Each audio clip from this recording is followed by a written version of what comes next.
It's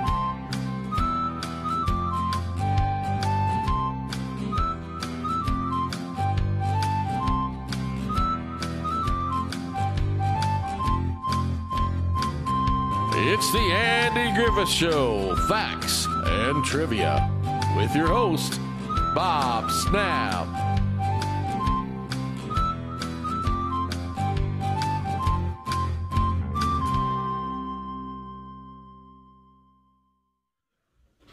Hi guys, welcome to the Andy Griffith Show, Facts and Trivia. Appreciate you being here.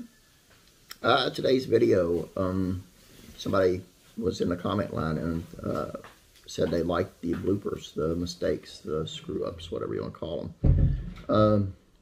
So I decided to do another one. The first one I did with big viewers. Second one kind of went down. Third one kind of went down. So I'm kind of thinking a lot of people's expecting to see video bloopers.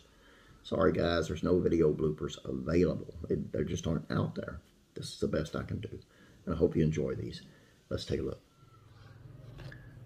After the boys meet Flip Conroy and talk about the football team, when they all disperse, Opie starts walking away. The T mark can be seen on the ground. At the beginning of the show, two men walk into the courthouse. As a side note, one of the men is Rance Howard, who's Ron Howard's dad. Barney is the only one there, saying that he is out. Two men sit down to wait for Andy. Rance Howard is not wearing a hat, and he is in a light-colored suit. And when Opie walks through the door looking for Andy, you can see that Rance is not sitting there anymore. And now it's a man with a dark suit and wearing a hat. At the start of Floyd the Gay Deceiver, when Floyd and Andy talk into the barbershop, and the exterior shot, Floyd's white barber jacket is on a hanger, hanging from the coat tree, as a finial on the top of its pole. But in the next exterior shot, that jacket is hanging directly on the coat tree's hook. The hanger has vanished, and the finial has disappeared as well. During the scenes where the Darling truck was overheated, Andy walks up from back of the truck. As he comes into view, you can see what appears to be a microphone cord hanging out from underneath his pants leg. When Andy walks in on Barney, showing Gomer how to draw his gun, Gomer draws his gun out of his holster, which sends it flying behind him, and in the close-up, the bookcase glass shatters, but in the wide shot, when they all turn to look at the glass, it's still perfectly intact. When Gomer drops the gun from the roof, it lands on the ground directly in front of Andy and Barney, who are standing on the sidewalk beside the courthouse, but the area where they were standing looks different between the overhead shot and the close-ups, and their shadows change as well. Additionally, the gun lands with its handle to the left, but in the wide shot, the gun is lying the opposite way. After Aunt B asks Clara to speak to Opie in an exterior shot, just as Clara walks into the house, you can see the two tape marks on the floor where Clara and Opie stand.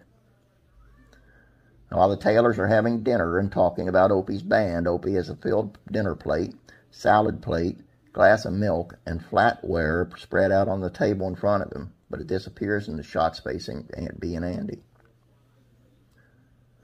At the start of Howard the Bowler, while Aunt B is ironing the bowling shirt, a chalk T mark can be seen on the floor under Opie's chair.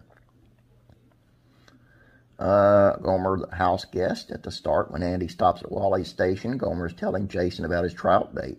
Then someone pulls up behind Jason's car, and they're bumper to bumper. In the wide shot, but in the exterior shot facing Jason, there's no car behind him, but that car is back away before he pulls away. Back again before he pulls away, I'm sorry. Sermon for today, while Aunt B, Andy, Barney, and Gomer are on the porch talking about the band. Just as Andy says we're talking about getting up a band concert by tonight. Chalk T mark can be seen on the floor by Andy's feet. See, it wasn't too bad. It's just like pulling a Band-Aid off. Rip it off quick, watch it, and it's just over with. All right. Hope you enjoyed it. Please don't forget about classic rock and country music facts and trivia. Really interesting one over there. Please go over it. I'm trying to get viewership up, and it's kind of like stagnating over there. And this is taking so long to do 4 while I'm over here, and I'm really working hard for it, so do your Uncle Bob a favor. It's country music this time, so if you're a country music fan, go over there and watch it, and then subscribe, and then make your Uncle Bob's day. That's your night, but my day. We're 13 hours. Yeah, you know what I mean. Anyway, have a great day. God bless you, and I'll be praying for you.